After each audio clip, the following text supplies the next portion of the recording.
plus-size women. Or the messages I've gotten from people telling me that I gave them the courage to finally report their assault. Or the woman in her 50s who left an abusive marriage after learning to assert herself from watching my videos. And I often think about the trans woman who told me that watching my battles against bigots online has kept her on this earth longer than she planned to be. These kinds of stories inspire me to keep my foot on the metaphorical neck of misogynists online.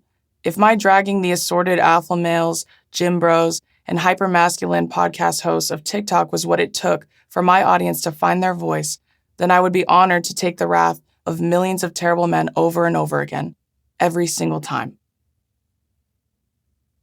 Funny enough, all of this started with landing what I thought was my dream job.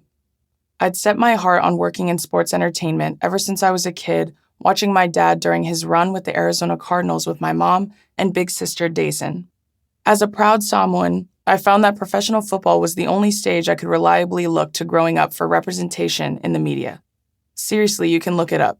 The Samoan community in America produces a remarkable number of professional football players per capita. And even then, they were obviously only Samoan men. I wanted to grow up and be the representation I so desperately wished for, like a Samoan Michelle Tafoya, working as a sideline reporter on the field.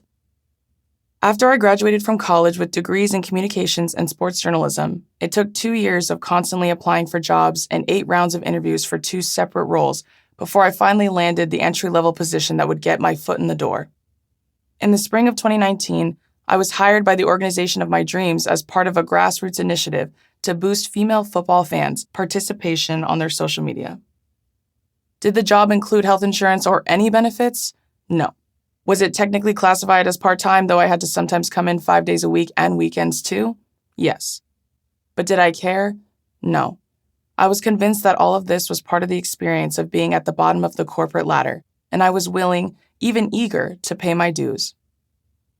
Landing this job was a monumental accomplishment for which I was so proud of myself. But after the initial rush of being hired wore off several months into the contract, I had to admit it wasn't going well.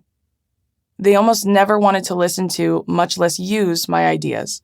The few that they did use always did well, but only my supervisor got credit for those.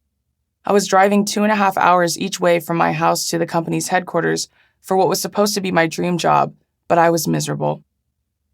10 months in, they announced that they were restructuring, which is just fancy corporate speak for someone is about to get laid off, which in this case was obviously me. I could not have been more heartbroken. As someone with borderline delusional confidence in everything I do, aka a Virgo, I had never considered the possibility that my dream job wouldn't work out. I'd pursued this goal longer than anything else in my life. The reality of it going down the drain so quickly and aggressively crushed my spirit in ways I had never anticipated.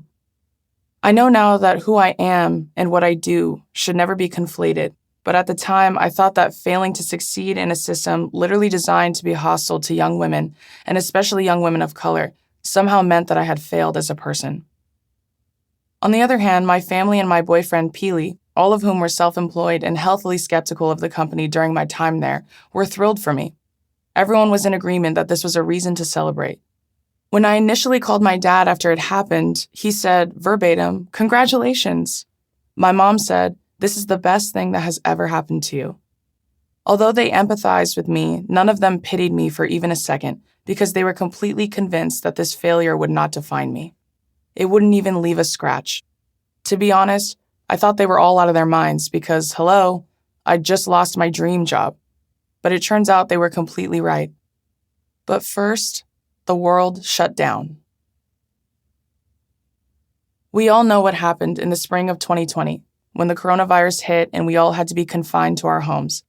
With a newly depleted sense of self, I was extremely unsure of my future and what the hell I was supposed to do now, a feeling that had never been more foreign to me. I had never not known what I was going to do and how I was going to do it. I had no plan and no idea where to go from here. Also, living in quarantine under constant fear was an intensely unique brand of anxiety I think everyone was experiencing at once. It was Peely who offered what no one could have predicted would be my way out. He suggested I make a TikTok account as a creative outlet to help cheer me up while we were at home. In those days, when I heard TikTok, my brain immediately went to teenagers lip-syncing and dancing, essentially making me feel too geriatric to even exist on the app, let alone create content.